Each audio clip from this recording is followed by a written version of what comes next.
दोस्तों, एक समय की बात है। एक गांव में दो वृद्ध स्त्रियां रहती थीं। दोनों का इस जगत में कोई नहीं था। वो दोनों ही एक दूसरे का सहारा बनकर बड़े प्रेम भाव से रहती थीं। हालांकि धर्म से दोनों अलग थीं, लेकिन विचार से एक थीं। उनमें से एक महिला हिंदू धर्म की थी और दूसरी जैन धर्म की थी। दोनों अपने अपने धर्म के हिसाब से प्रभु की आराधना किया करती थीं। उनमें से हिंदू धर्म की महिला थी। उसने अपने घर में मंदिर श्री कृष्ण का बाल स्वरूप लड्डू गोपाल को बड़े प्रेम भाव से विराजमान किया हुआ था और उन्हें प्रतिदिन एक बालक के भांति प्रातःकाल नहला धुलाकर सुंदर वस्त्र, आभूषण आदि पहनाकर तैयार करती थी।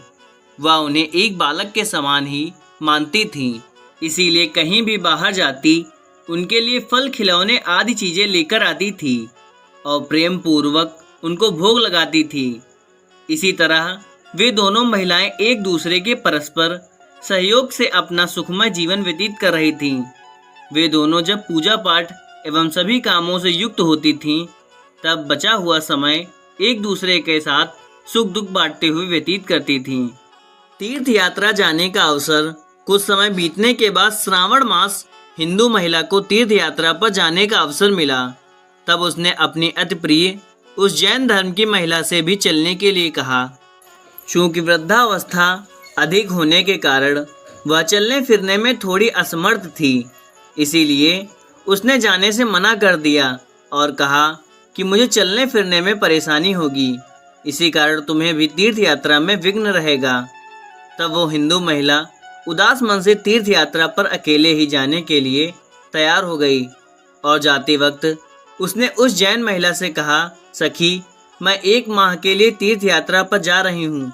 मेरे आराध्य श्री कृष्ण बाल स्वरूप लड्डू गोपाल का ध्यान रखना। उन्हें बिल्कुल एक बालक की तरह स्नेह देना। प्रतिदिन स्नान आदि कराकर सुंदर वस्त्र, आभूषण पहनाकर भोग लगाना। उस जैन महिला ने सब बातें सुनी और बोला, हाँ सखी, तुम चिंता मुक्त होकर तीर्थ यात्रा को जाओ। मैं तुम्हारे लड्डू गोपाल का भली भांति ध्यान रखूंगी। इतनी सब बातें बताकर वह महिला तीर्थ यात्रा को निकल गई और जैन महिला ने सारा कार्यभार अपने सानिध्य में ले लिया और बड़े उत्साह और उमंग के साथ सुबह उठकर खुद नित्य कर्म से निवृत्त होकर लड्डू गोपाल के स्नान की तैयारी में लग गई। उसके बाद जब वो उन्हें लड्डू गोपाल को नहलाने लगी तो वह उस महिला की नज़र लड्डू गोपाल के पाँव की तरफ पड़ी तो वह दंग रह गई, क्योंकि उनके पैर मुड़े हुए थे। उसे लगा कि उसकी वजह से उनके पांव टेढ़े हो गए हैं। इसका मुख्य कारण ये था कि उस महिला ने जब भी उन्हें लड्डू गोपाल को देखा था, वस्त्रों एवं आभूषणों में सुसज्जित देखा था। वो इस बात से अनभिज्ञ थी कि लड्डू गोपाल घुटनों के बल पर बैठे हुए थे। उनका बाल स्वरूप ऐसा ही है। वह बहुत परेशान हो गई और सोचने लगी कि मैं अपनी सखी से क्या कहूँगी।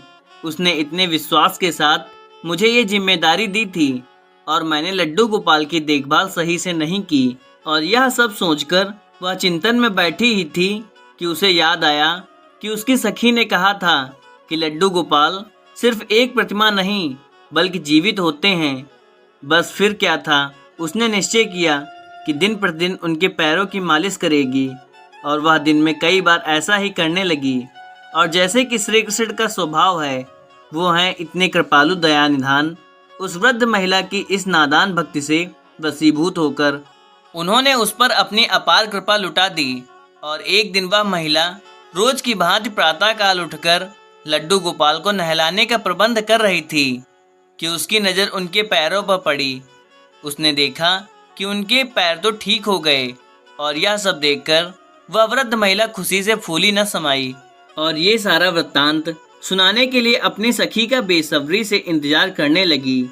तीर्थ यात्रा की वापसी कुछ समय पश्चात जब वह हिंदू धर्म की महिला तीर्थ यात्रा पूर्ण करके वापस आई तो सबसे पहले वो अपने लड्डू गोपाल के दर्शन करने के लिए लहलहाती थी और जैसे ही उसने लड्डू गोपाल को देखा तो आश्चर्य में पड़ गई।